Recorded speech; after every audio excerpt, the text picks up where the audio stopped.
Bom, minha gente, meu nome é Fernando Diniz e eu estou aqui no canal Potência Rubro-Negra para falar aí sobre o jogo entre Coritiba e Flamengo pelo Campeonato Brasileiro. Bom, jogo esse que o Flamengo teve uma postura um pouco diferente dos últimos jogos no primeiro tempo. E era isso que a gente cobrava aqui, pelo menos nos últimos vídeos. Jogo do América Mineiro, jogo do São Paulo, jogo do Olímpia lá no Paraguai. Então aí o jogo do Coritiba não. O Flamengo teve uma postura um pouco diferente e acabou aí tendo um resultado diferente também por conta dessa postura no primeiro tempo. No segundo tempo a postura foi igualzinha desses últimos jogos. Bom, o Coritiba começou até um pouquinho melhor, fez 1-0 num lance em que houve um lançamento para o lado direito do seu ataque.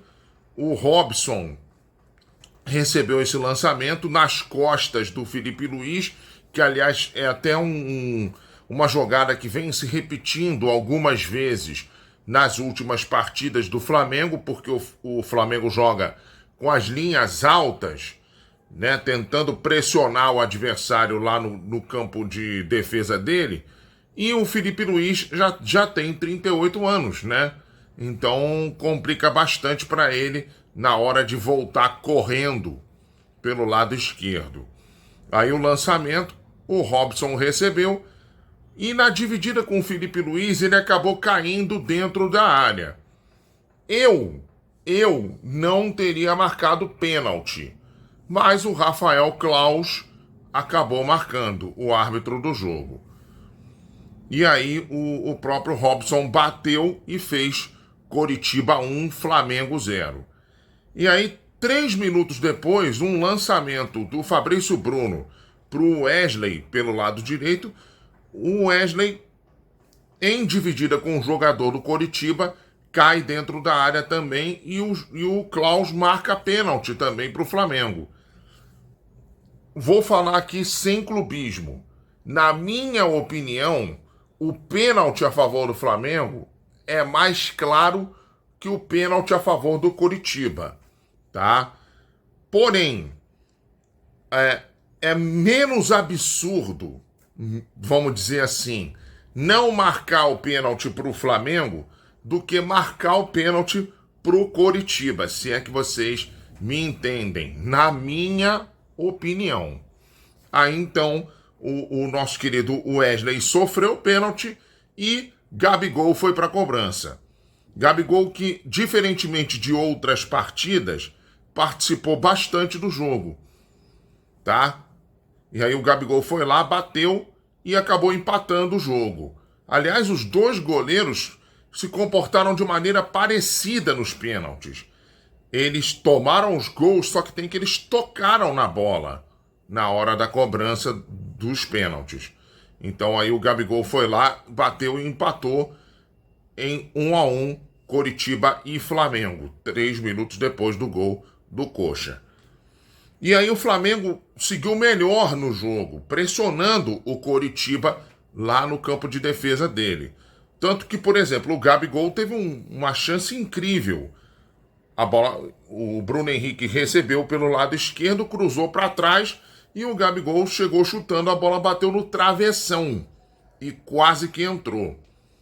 E o Gabigol deu outros 2 chutes meio bizonhos ainda no primeiro tempo.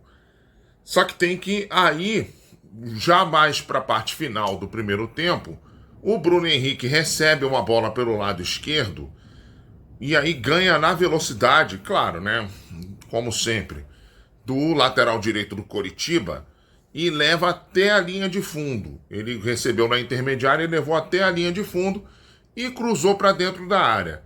No que ele cruzou para dentro da área, o Vitor Hugo cabeceou para dentro da área e o Arrascaeta estava lá só para jogar de cabeça a bola para o fundo da rede, fazendo Coritiba 1, Flamengo 2. Arrascaeta que também estava numa boa tarde, principalmente no primeiro tempo.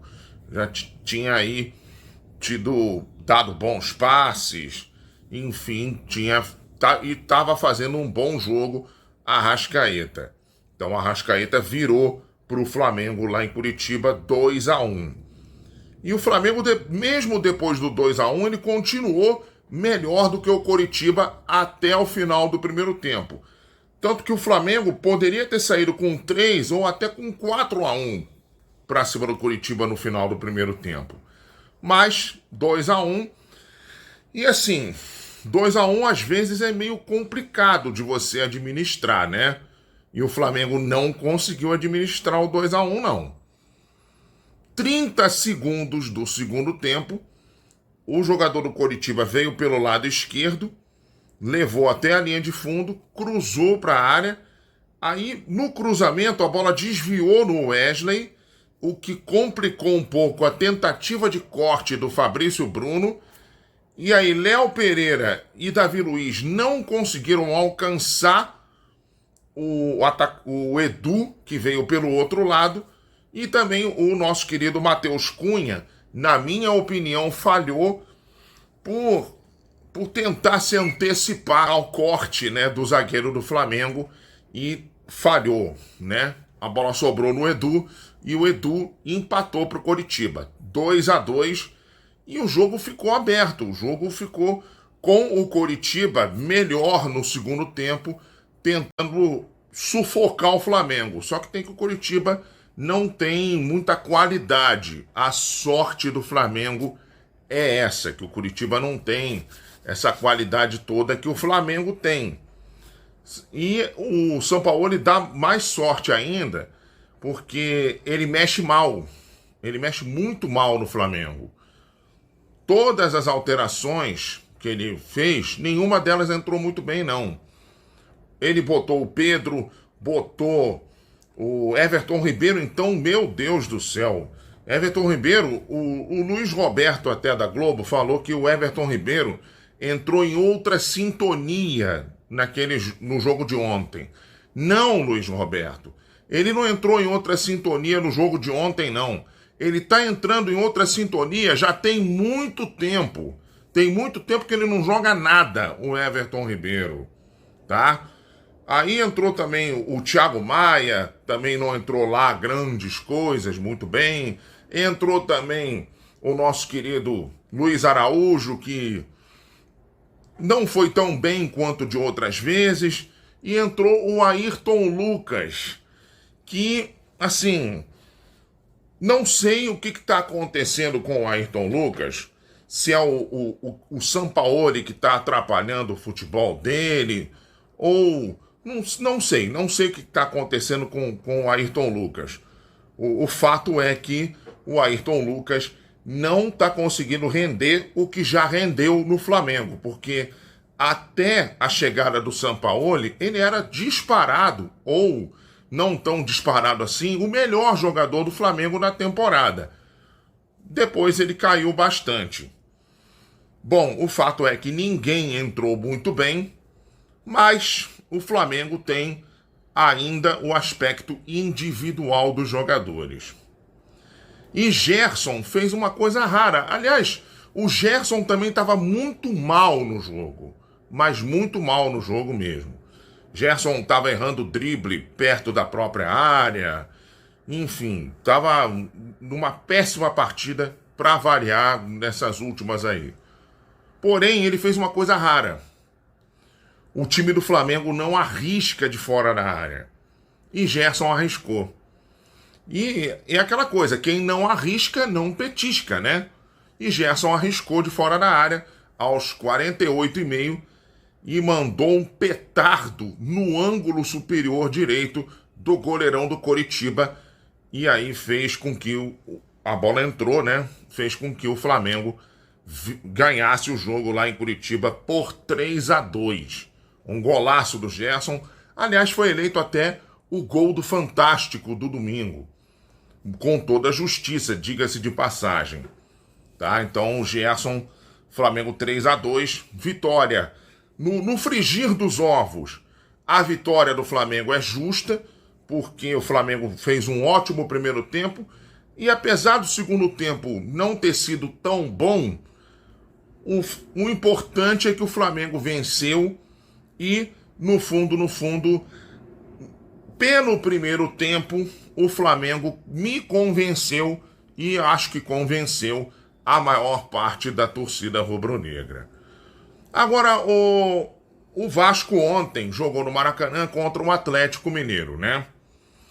E aconteceu o pior dos cenários para a empresa lá que gere o Maracanã, junto com o Fla-Flu, né?